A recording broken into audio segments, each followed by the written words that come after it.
Ceci est un livre audio autogénéré par Google. Collection Rose des Vents. Dirigée par Gabriele Aldo Bertozzi. Cette collection est avant tout un choix d'œuvres qui dit oui à ceux qui ont influencé ou influencent le sentir contemporain et non au déjà dit. Dans une telle direction, en partant des révolutionnaires de la littérature de fin XIXe siècle, la collection parcourt les thèmes de l'avant-garde du XXe sans négliger les terrains où la francophonie exprime un renouvellement de l'écriture et de la vie et non pas un hétérogène amalgame de points de vue. Et encore, oui, à ces études universitaires qui unissent la recherche à l'originalité et à l'innovation. Déjà paru. Jean Chabriel, Nessuno, L'amour à l'aube du crépuscule 2015. Maria Teresa Zanola, Art et métier au XVIIIe siècle. Étude de terminologie diachronique, 2014. Gabriele Aldo Bertozzi, Une heure de littérature nouvelle.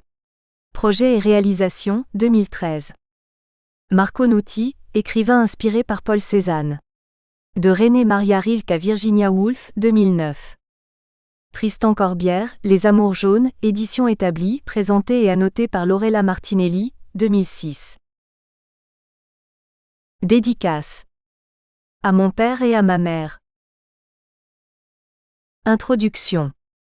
Enfermé dans une image d'auteur provençal, Alphonse Daudet n'occupe de place ni parmi les maîtres ni parmi les petits maîtres du XIXe siècle, mais on le situe à la suite des romanciers discrédités ou disqualifiés. Ce sera le sort de notre auteur jusqu'à ce que la postérité, en analysant ses romans, ait restitué à son œuvre romanesque la valeur qu'elle a perdue. Seulement, grâce à de petites maisons d'édition qui ont publié dans les années 1990 à 1991 certains romans de Daudet et grâce à l'Association des Amis d'Alphonse Daudet, fondée en 1923 par P.E.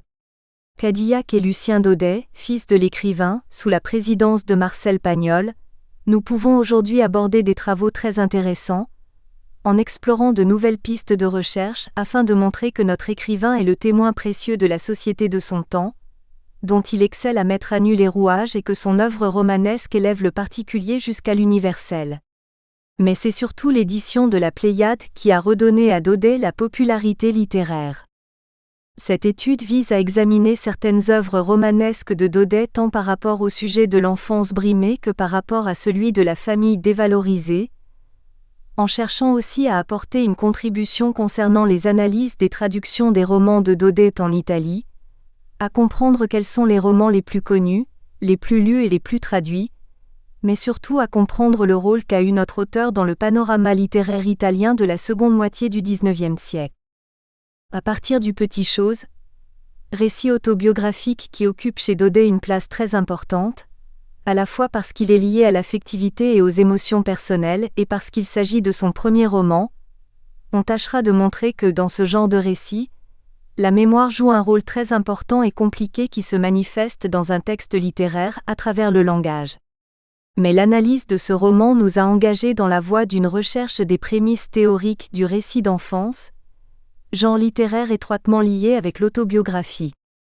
Le récit d'enfance, en tant que production littéraire et création artistique, a été toujours présent pendant des siècles et il a de loin précédé la critique ou la théorie du genre littéraire. La théorie de ce genre littéraire ainsi que le concept critique sont apparus assez tardivement, par rapport aux œuvres et aux textes. En effet, il faut attendre le XXe siècle pour avoir une définition assez précise de ce sujet. Le récit d'enfance suscite actuellement un vif intérêt. Il s'en publie beaucoup, et la critique a cessé de bouder ce genre que jadis elle considérait avec quelque dédain. Des travaux lui sont consacrés qui s'interrogent sur son histoire, sa spécificité et ses frontières. Les formes d'écriture qui ont donné naissance au récit d'enfance sont le roman et l'autobiographie. Et c'est juste l'autobiographie sous ses formes multiples, qu'on dirait être le faux jumeau du romanesque. C'est comme s'ils étaient nés le même jour. L'autobiographie littéraire a été conçue après le romanesque bien qu'elle apparaisse souvent comme un point central, autour duquel gravite l'œuvre fictionnelle et romanesque d'un auteur.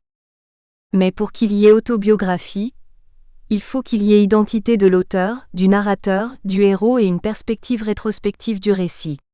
En effet, On considère comme une autobiographie toute œuvre qui remplit à la fois toutes les conditions indiquées dans chacune des catégories.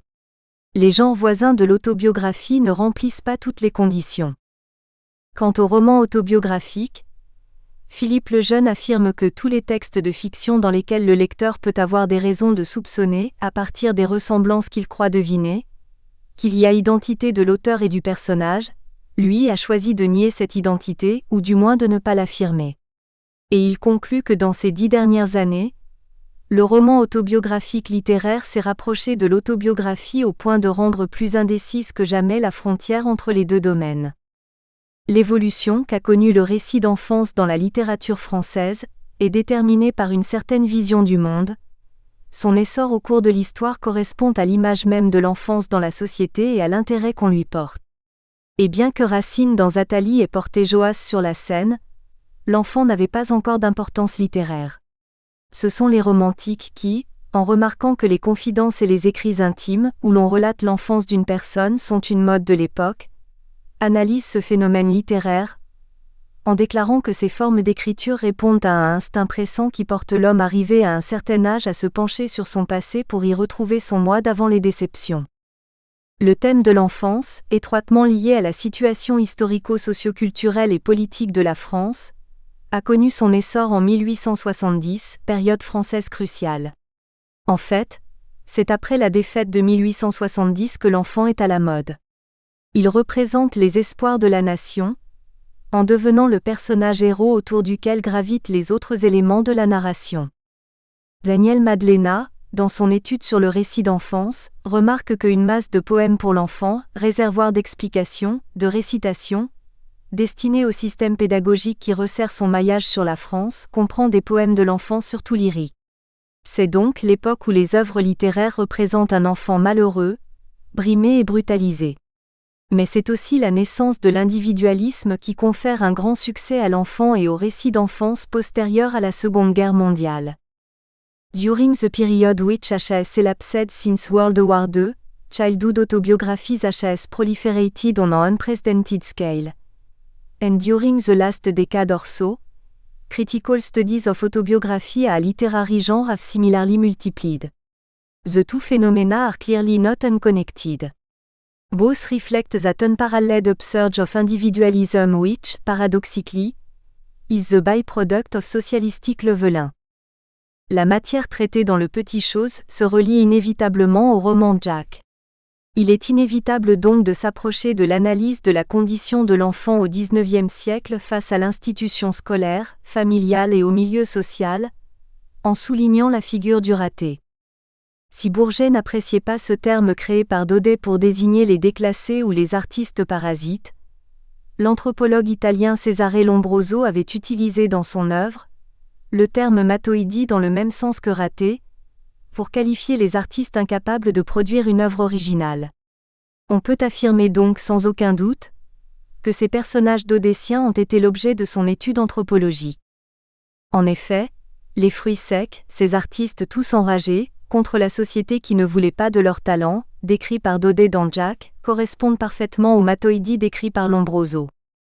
Race végétante, embryonnaire, inachevée, assez semblable à ces produits du fond de la mer qui ont tout des fleurs hormis le parfum, qui ont tout des animaux hormis le mouvement et ce sont des philosophes sourds-muets qui exposent leurs idées seulement par des gestes. Et en expliquant le concept de l'art, Lombroso a traduit pêle-mêle toutes les phrases écrites par Daudet dans le chapitre 4 de Jack. Nous citons un exemple significatif. Daudet. L'art est un si grand magicien. Il crée un soleil qui luit pour tous comme l'autre. Et ceux qui s'en approchent, même les pauvres, même les laids, même les grotesques, emportent un peu de sa chaleur et de son rayonnement. Ce feu du ciel imprudemment ravi que les ratés gardent au fond de leurs prunelles, les rend quelquefois redoutables, le plus souvent ridicules. Lombroso. Mais l'art est un si grand magicien. Il crée un soleil qui luit pour tous comme l'autre. Et ceux qui s'en approchent, même les pauvres, même les laids, même les grotesques, emportent un peu de sa chaleur et de son rayonnement. Ce feu du ciel imprudemment ravi que les matoïdis gardent au fond de leurs prunelles, les rend quelquefois redoutables, le plus souvent ridicules. L'intérêt de Lombroso pour ces types daudétiens démontre qu'Alphonse Daudet est surtout un observateur qui touche à la science jusqu'à la cruauté, et qui, malgré la tendresse du sentiment, ne manque pas de voir les travers, le tic extérieur de l'une de ses connaissances. Chez Monsieur Daudet, l'attention se porte sur le paysage, la nature morte, mais elle s'adresse surtout à l'homme anecdotique, analysé dans ses paroles, ses tournures de phrases et ses pantomimes qui révèlent toute une existence. C'est juste là l'originalité de son œuvre. Alphonse Daudet est un observateur psychologique qui a contribué à cette description zoologique de l'homme moral, qui n'est point encore organisé en science, qui ne le sera peut-être pas de longtemps, et dont on trouve des fragments informes et malvenus dans les études sur la physiognomonie, sur l'écriture et sur les lignes de la main. Si l'on cherchait à trouver sa place dans cette classification des types visuels, auditifs, moteurs, etc., que la psychologie moderne a élaboré, on serait fort embarrassé. Visuel il l'est sans doute, comme le montrent tous les détails purement oculaires dont son œuvre abonde.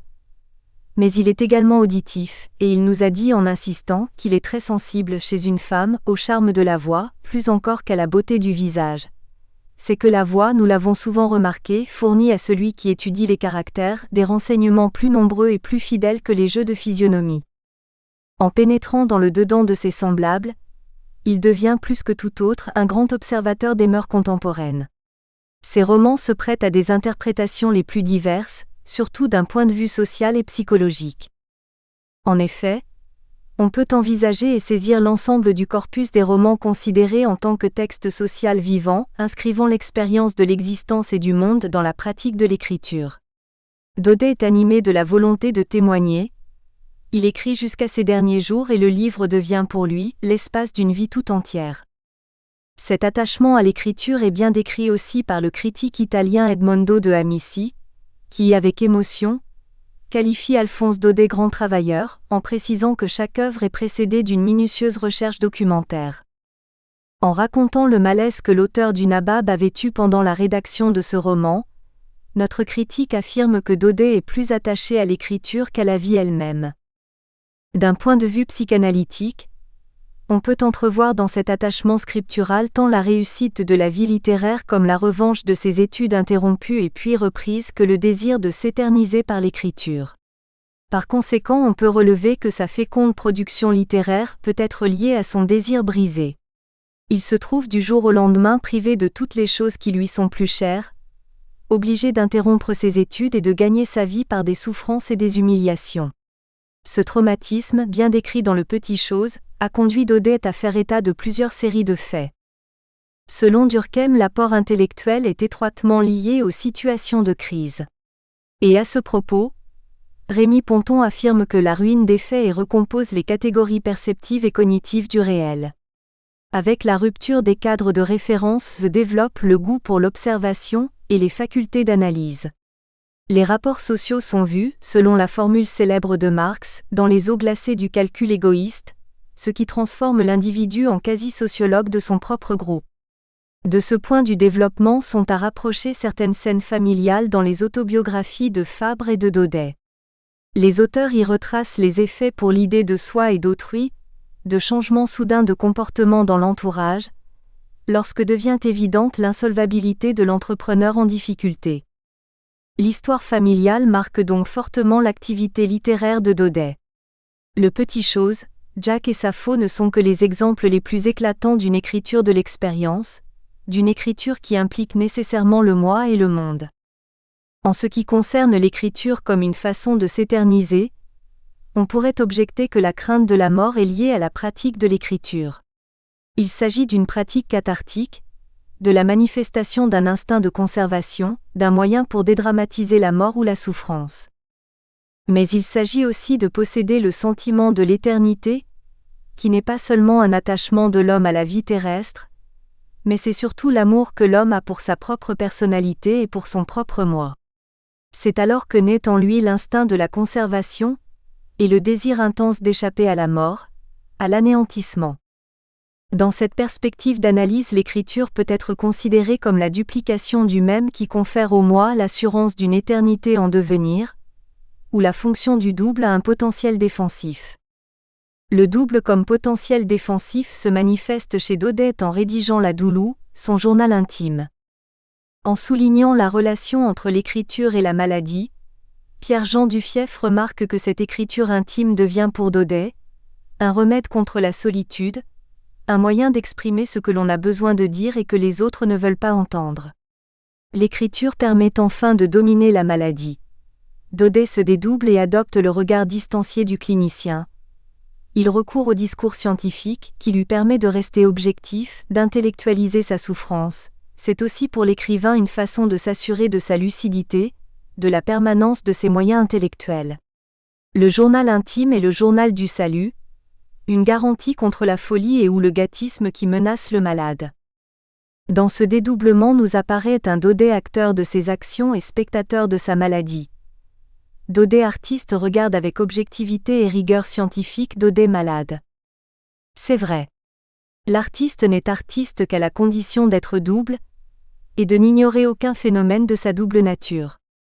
La peur de sa maladie se cache aussi sous des mouvements involontaires et sous l'esprit bouffon des dimanches du grenier, comme l'observe Edmond de Goncourt qui connaissait si bien Daudet. Daudet est le boute-en-train, l'amuseur, des dimanches du grenier. Aujourd'hui, il a mimé avec du comique à mourir de rire les ataxiques qu'il rencontre à la Malou, gens pour la plupart faisant le mouvement contraire de celui qu'ils veulent, déployant une verve féroce qui à la fin m'a rendu tout triste. Je sentais en lui un homme qui blague la peur des choses qu'il redoute. Jamais idéologue, notre auteur a su saisir chaque instant de sa vie, dans la joie comme dans la souffrance. Il a gommé les aspects les plus durs de la vie, et il a toujours associé vérité, nature et vie. Romancier de l'intimisme et de la vie familiale, Alphonse Daudet a chanté ses valeurs au risque de paraître très souvent un partisan d'un conservatisme un peu désuet. Mais, pour mieux comprendre les idées de Daudet concernant la dissolution du mariage et la faillite de l'institution familiale, il faut aborder le thème du divorce et de l'aliénation paternelle dans Rose et Ninette et celui de la jalousie, de l'adultère et du pardon dans la petite paroisse. En tant qu'institution, la famille est sujette à une évolution sociale et politique de sa structure. Ainsi, au cours des années, on peut observer une évolution progressive, une remise en cause de l'institution de la famille traditionnelle. Cette étude sur la famille comme un réseau complexe de relations inextricablement mêlées vise à démontrer que ces romans daudetiens peuvent être lus comme un miroir concentrique de certains grands faits sociaux. Daudet a le mérite d'avoir posé en avance sur son temps un problème que seulement la psychologie moderne a mis en évidence, le rôle du père divorcé. Il a voulu démontrer, par la fiction romanesque, l'effet négatif de la loi Naquet sur le mariage et les conséquences dangereuses tant sur les enfants que sur la condition morale et psychologique du père. En effet, Lacan souligne que si la mère donne la vie à un enfant, le père lui donne un nom, nomination purement symbolique, identification déterminante pour accéder au champ social dans lequel désormais il sera reconnu comme sujet en devenir, sujet pris dans le discours commun d'une civilisation, ce qui fait lien. Ainsi, la famille joue un rôle primordial dans la transmission de la culture, par l'intermédiaire du nom du père qui désigne tel enfant comme faisant désormais partie d'un groupe humain bien spécifique. Lacan évoque aussi la notion du sentiment de paternité, comme un artifice où les instances culturelles dominent les naturelles. Dans Rose et Ninette, Daudet met en place le rôle culturel et naturel du père, en posant avec prévoyance les problèmes de l'aliénation paternelle et de la complexe formation psychologique des enfants des divorcés. L'actualité de ces thématiques daudetiennes, qui sont aujourd'hui au centre du débat dans le domaine de la psychologie et de la psychanalyse moderne, s'élargit dans la petite paroisse où on tâchera de démontrer par une étude des émotions, comment notre auteur a construit ce roman sur le tourment amoureux et sur le pardon, tout en visant toujours à tourner en ridicule les vices secrets et les contradictions de la soi-disant bonne bourgeoisie. Toutefois, il ne faut pas oublier que pendant longtemps son art de conteur a caché celui du romancier, même si le passage du conte au roman est marqué par une ligne subtile. Mais il se sentit très jeune une affinité pour le genre du conte, genre tout nouveau et encore peu évolué à l'époque de ses débuts. Ce fut à ce genre surtout qu'il s'exerça pendant ses longues années d'apprentissage, ce furent ses contes comme de Juste qui lui valurent ses premiers triomphes incontestables. C'est le recueil de nouvelles Les Lettres de mon moulin, qui a connu le plus grand succès éditorial. Nombreuses sont les parutions séparées des contes, y compris les éditions scolaires et celles destinées à la jeunesse. En Italie aussi, ce recueil des contes et la trilogie de Tartarin de Tarascon sont très bien connus. C'est pourquoi l'un de nos axes d'analyse est consacré à la traduction et à la réception en Italie des œuvres romanesques d'Alphonse Daudet, par rapport à son activité de conteur et par rapport à son contemporain Zola. Les Lettres de Montmoulin, Le Petit Chose, Tartarin de Tarascon, ces quelques titres qui datent tous de la jeunesse de l'écrivain sont célèbres, alors que son œuvre romanesque, riche d'une quinzaine de volumes, est aujourd'hui peu connue. Il est très évident donc que son œuvre romanesque a souffert d'une injuste désaffection, et que Daudet romancier nous est apparu très souvent comme le prisonnier des succès de Daudet conteur, un méconnu victime d'une lecture réductrice. Les romans de Daudet qui ont obtenu un succès comparable à celui de Zola sont Fromont jeune et Risler aîné, Le Nabab, Les rois en exil et Sappho. À propos de ce dernier roman, Edmond de Goncourt écrit: toute la presse entonne un Alléluia à l'endroit de Sappho. Il va avoir une vente de 100 000, son livre tue tous les livres, et le mien en particulier, et quelques égratignures le rendent mécontent, irrité, amer. Ces livres ont obtenu un grand succès éditorial en Allemagne, en Amérique et en Angleterre aussi, où il est surnommé le Dickens français. Son fils Léon décrit ainsi la gloire littéraire de son père. Dès ses premiers romans, mon père eut en Allemagne une vogue extraordinaire, égale à celle qu'il avait en France. De nombreux journalistes berlinois fréquentèrent chez nous. Yves Chevrel confirme cette affirmation. On trouve sous la plume de plusieurs critiques allemands vers 1880 une formule étonnante. Daudet est nôtre, Daudet nous appartient. Mais, en 1895, Alphonse Daudet, dans une interview accordée au journaliste Paul Roche, affirme: d'ailleurs, j'ai retrouvé cette sympathie dans la plupart des pays du monde. Il n'en est pas tout à fait ainsi du Midi. L'Italie, par exemple, est un pays où on me lit le moins. Cette affirmation de Daudet nous conduit à nous interroger sur les motivations qui ont amené les critiques italiens à ne pas diffuser suffisamment l'œuvre daudetienne. On tâchera donc de tracer un parcours qui va de l'entrée de son nom en Italie, à la diffusion et à la traduction de ses livres.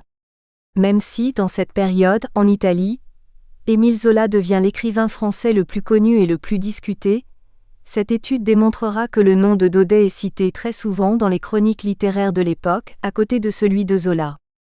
D'abord, on assiste dans cette période à une hégémonie littéraire et éditoriale des romans d'Émile Zola. Sa méthode expérimentale met en danger les paradigmes idéologiques et esthétiques italiens les plus solides. Le modèle zolien influence largement la pensée des critiques et des journalistes tels que Francesco de Sanctis, Luigi Capuana et Felice Cameroni, qui consacrent à l'auteur de l'Assommoir un grand nombre d'essais critiques, et il crée aussi un débat très aguerri entre les partisans du maître de Médan et les opposants à la méthode expérimentale zolienne. À côté du phénomène Zola va s'affirmer de plus en plus le mythe Dickens. Les adversaires du roman expérimental voient la tradition anglo-saxonne, qui était couronnée par l'œuvre de Charles Dickens, comme une alternative solide et crédible au mouvement naturaliste. Eduardo Scarfoglio était le grand partisan du maître de Portsmouth, et Salvatore Farina, pour son sentimentalisme, était surnommé le Dickens italien. Mais dans cette situation socioculturelle italienne, où se situe Alphonse Daudet? Comment les critiques de l'époque jugent-ils l'œuvre daudetienne? Quelles sont les motivations qui ont amené les Italiens à traduire, plusieurs fois, certaines œuvres de Daudet par rapport aux autres qui n'ont pas connu de grand succès éditorial dans notre pays? Et comment sa réputation d'auteur sentimental, de peintre de l'enfance et de la famille s'explique-t-elle en Italie? Ce sont les questions auxquelles nous avons tâché de répondre en étudiant la réception des textes daudetiens par la lecture des articles recensés dans la presse italienne de l'époque, pour essayer de dégager l'idée que retenait tout critique littéraire à propos de Daudet. Cette perspective d'analyse, soutenue aussi par la correspondance entre Vittorio Pica et Edmond de Goncourt de 1881 à 1896, recueillie dans le volume Votre fidèle ami de Naples par Nunzio Ruggero, par les volumes à l'Avanguardia de Vittorio Pica et Ritratti lettrari d'Edmondo de Amici et par les essais critiques de Luigi Capuana et Eduardo Scarfoglio, a permis de désigner la place que Daudet a occupée dans le milieu littéraire italien de la moitié du XIXe siècle. D'ailleurs, Pour mieux comprendre comment Daudet a joué son rôle d'auteur sentimental, de peintre de l'enfance et de la famille en Italie, nous avons été amenés à faire une comparaison entre lui, Charles Dickens et Edmondo de Amici, à cause des nombreuses traductions des romans dickensiens et du succès éditorial du livre d'Edmondo de Amici, Cuore, où l'auteur souligne, d'un point de vue psychologique et moral, la valeur sociale de l'enfant. Ça a été donc la méthode comparative qui nous a permis de tirer des conclusions dans ce domaine. Production et évolution littéraire d'Alphonse Daudet. En abordant l'œuvre de Daudet, Émile Zola nous donne une synthèse de son évolution littéraire. Le monde fantastique, les imaginations symboliques ne sont plus intervenues que de loin en loin pour varier les sujets. Peu à peu, dans le Conteur des veillées de Provence, l'artiste épris de la vie moderne s'est éveillé. Alors, le conte le plus souvent est devenu une page des mœurs contemporaines.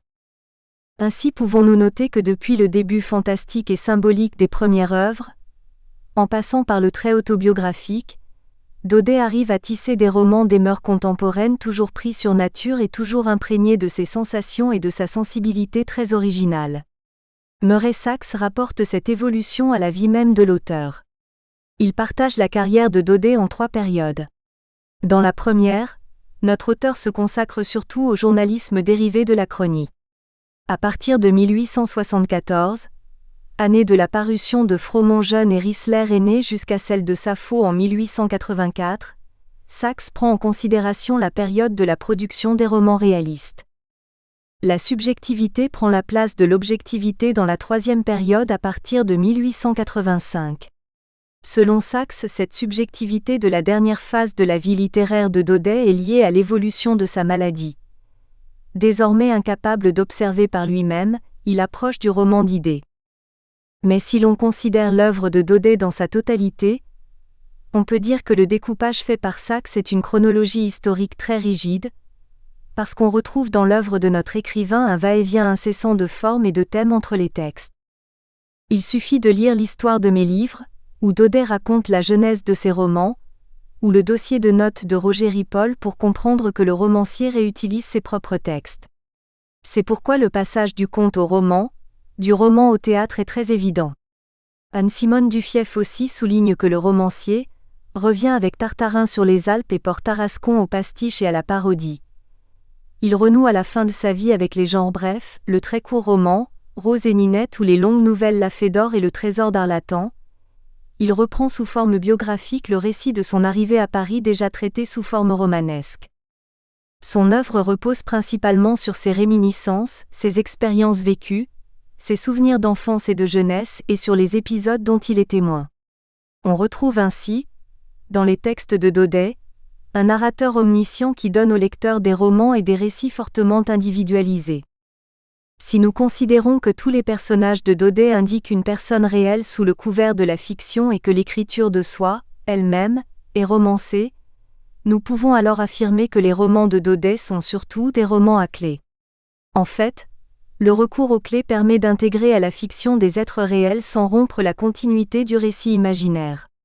Daudet, avec les personnages à clés, joue sur le rapport du fictif et du non-fictif, puisque ces personnages transcendent la dimension immédiatement référentielle pour prendre une portée plus symbolique dans des œuvres où ils deviennent l'incarnation d'une époque ou celle d'un système politique.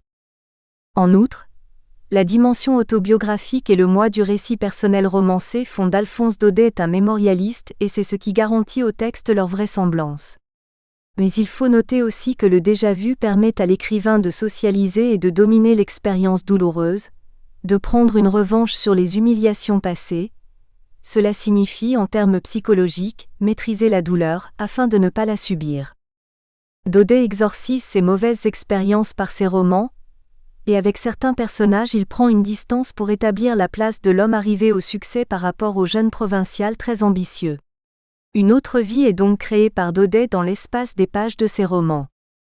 Parmi la multitude des types qui peuplent les romans de cette époque, l'arriviste qui monte de sa province à Paris occupe une place prédominante. C'est à partir de Balzac que la littérature du XIXe siècle a beaucoup contribué à mettre en évidence l'opposition pays-province. Dans le dictionnaire thématique du roman de mœurs, Philippe Hamon souligne que Paris était déjà, chez certains écrivains ethnologues de la fin du siècle précédent, Rétif, Mercier, et chez certains chroniqueurs du début du XIXe siècle, le sujet principal d'une littérature abondante. Il devient dans la comédie humaine de Balzac, le cadre réaliste de plusieurs romans, et Balzac, Michelet, Vigny, Hugo commencent à construire le mythe de la ville Creuset, de la ville lumière, de la ville phare, ainsi que l'opposition à tous les niveaux du provincial et du parisien. Dans les romans de Daudet aussi ne manque ni Paris ni l'arriviste.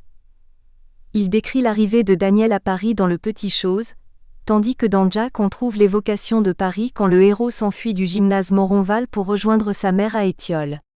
Dans Sappho, la plupart des scènes du roman se déroulent à Paris où Daudet évoque la rue d'Amsterdam où Jean Gossin et sa maîtresse vivent en concubinage, mais on trouve aussi le provincial qui monte à Paris. Jean Gossin, le héros de ce roman, est un provincial de la région d'Avignon qui monte à Paris, afin d'y préparer un examen pour les consulats.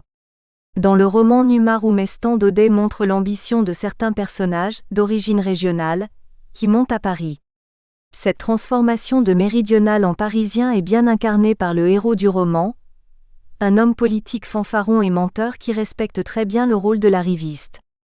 Numa Roumestan, d'abord étudiant à Paris, ensuite avocat puis député et ministre de l'Instruction publique, est l'homme du Midi qui fait son ascension sociale à Paris.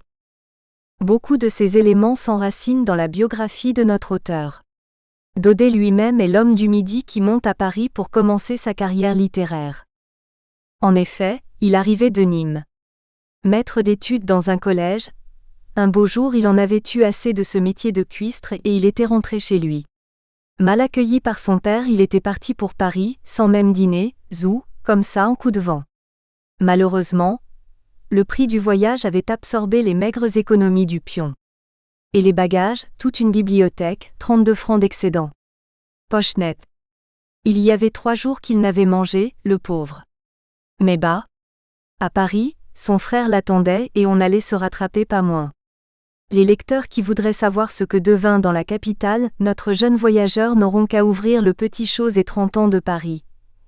Ils y trouveront, racontés avec une saveur toute spéciale, les débuts d'Alphonse Daudet, du petit provençal qui à 16 ans, à moitié mort de faim et de froid, par une brouillasseuse matinée d'hiver, vint conquérir Paris dans un wagon de 3e classe. C'est là qu'il commence sa carrière littéraire avec la publication de son premier recueil de vers. Il préparait alors son premier volume, Les Amoureuses. C'est à l'Arsenal que nous pûmes juger de l'effet qu'allait produire ce début de poète et d'écrivain. C'est là aussi que nous connûmes notre voisin, le libraire Jules Tardieu, poète lui-même, qui voulut être l'éditeur du volume. Là encore nous entrevîmes un soir Édouard Thierry qui présenta un peu plus tard l'œuvre de mon frère au lecteur du Moniteur officiel. Après ce début poétique, il fut accueilli dans nombreux salons littéraires où il disait les prunes, les cerises, 3 jours de vendange, des prologues de comédie, vidant généreusement son écrin sans cesse enrichi, devant les belles dames qui raffolaient de sa bonne grâce, de sa brillante jeunesse, de sa chaude voix de méridionale et de sa séduisante beauté. La publication des Amoureuses gagnera aussi un article très élogieux par Édouard Thierry, dans son feuilleton littéraire, où le rédacteur prévoira que le jeune poète Daudet deviendra peu après un des premiers prosateurs de son temps. Alfred de Musset, en mourant, a laissé 2 plumes au service de qui pourra les prendre, la plume de la prose et la plume des vers. Octave Feuillet avait hérité de l'une, Alphonse Daudet vient d'hériter de l'autre. Les Amoureuses portent une dédicace à Marie-Ère, particularité révélatrice d'une figure de femme dans l'intimité de l'auteur. Il s'agit de poèmes élégants et sentimentaux, consacrés aux galanteries et aux mignardises de l'amour, où il évoque la rencontre qu'il fit de sa jeune cousine dans un verger, les prunes, où nous raconte sa passion pour une enfant désormais bien loin dans son souvenir, les cerisiers. Dans Fanfaronnade, il prend une attitude plus sceptique et désinvolte, en affirmant ne plus croire en rien, jusqu'à douter de ses amis et de ses parents. Le recueil compte aussi de fines variations sentimentales sur des êtres légendaires et des personnifications de la nature. Je n'ai plus ni foi ni croyance. Il n'est pas de fruit défendu. Que ma dent n'est un peu mordue. Sur le vieil arbre de science. Je n'ai plus ni foi ni croyance. Le succès est immédiat. Le Figaro et le Moniteur parlèrent avec éloge du jeune poète, et le premier de ces journaux inséra une étude de lui, consacrée aux souffrances des maîtres d'études, sous le titre de Les gueux de province. Édouard de Drummond écrit dans Le Bien public, en 1873, que les amoureuses prouvent que le jeune Daudet est né avec les facultés précieuses qui font l'artiste et le poète. Dans Le Temps du 10 avril 1873, Paul Stapper écrira « On ne peut rien lire de plus gracieux que les amoureuses de M. Daudet. Il y a du Musset dans son épître à Célimène, les cerisiers, les triolets des prunes sont de véritables bijoux. » En 1881, dans Les romanciers naturalistes, Émile Zola, en faisant référence au début d'Alphonse Daudet, attire l'attention sur le fait que Daudet a commencé sa carrière par des vers qui laissaient déjà prévoir un grand talent. Et encore des mots d'éloge. En 1886, Jules Lemaître affirme qu'il ne connaît pas de volume de débutant plus vraiment jeune que le petit livre des amoureuses. Gustave Geffroy aussi loue le talent du poète débutant, et il jugera ce recueil poétique comme un fragment de la biographie d'une âme, un premier parfum de bonne littérature. Le débutant qui écrit Les Amoureuses et bientôt après, La double conversion, a lu en artiste les poètes du XVIe siècle, a compris du premier coup le joli français résumatoire de La Fontaine, a aimé l'accent nerveux et passionné de Musset. En effet, le lyrisme de Daudet s'approche beaucoup de celui de Musset. Tous les deux expriment l'épanchement d'un cœur malheureux, le sentiment nostalgique de la fuite du temps, les souffrances de l'amour vécues à la fois comme un bonheur et comme un déchirement. Miserere. Encore une fois ma colombe. Ô mon beau trésor adoré. Viens t'agenouiller sur ma tombe. Où notre amour est enterré. Miserere. Alphonse Daudet, Miserere de l'amour. Après avoir souffert, il faut souffrir encore. Il faut aimer sans cesse après avoir aimé. Alfred de Musset, Nuit d'août. En comparant les vers de Daudet et ceux de Musset, nous soulignons que l'épanchement lyrique laisse apparaître derrière l'émotion du souvenir l'idée que le bonheur est difficilement accessible, idée très proche du drame romantique, il est une perle si rare dans cet océan d'ici-bas. La notion de la conscience du temps qui passe, de l'amour rare et éphémère, ainsi que le bonheur apporté par l'amour, aussi fragile que fugitif, rappelle les vers du poète italien Giacomo Leopardi. Quando novellamment. Nas nel cor profondo. Un amoroso affetto. Languido estanco insiem con esso in petto. Un desiderio di morir si sente. Comme non so mateil. D'amor vero e possente il primo effetto. Giacomo Leopardi, Amore e morte, 1832. Dans ses vers, Leopardi affirme que le monde a deux beautés, l'amour et la mort, puisque la vie est un processus perpétuel de production et de destruction. Amour et mort sont liés de telle sorte que l'un sert continuellement à l'autre. La fin d'un amour, c'est la mort d'un sentiment et Daudet l'a bien exprimé dans Miserere de l'amour par le mot tombe et par le verbe enterrer, en soulignant cette réalité profonde. L'amour est généralement quelque chose que l'on perd. Pour Leopardi ainsi que pour Daudet, la joie béate n'appartient qu'à la première jeunesse. Il compare la jeunesse au soleil qui, en baissant, se dissipe et semble dire que disparaît aussi la béate jeunesse. Le souvenir de la première jeunesse ne quittera jamais Daudet, et il le transportera dans ses romans. Le jardin enchanté de la fabrique de Daniel Essette, et l'union très étroite de Jack avec sa mère sont les exemples les plus évidents d'un passé regretté. Pourquoi Leopardi et Daudet sont attirés par leur passé ? On trouve la réponse à cette question dans une pensée maupassanttienne. Le passé m'attire, le présent m'effraie parce que l'avenir c'est la mort. Dans cette phrase, Maupassant analyse les trois états de la vie de l'homme. Le passé correspond à la période de l'enfance et de la jeunesse, période où l'homme ne connaît pas encore les souffrances de la vie, où les chères illusions sont très fortes, puisque pendant la jeunesse, il y a moins de rationalité et plus de valorisation de l'espoir. Les enfants trouvent le tout même dans le néant, les hommes trouvent le néant dans le tout. Le présent correspond à l'âge adulte où la prise de conscience mène l'homme dans l'angoisse.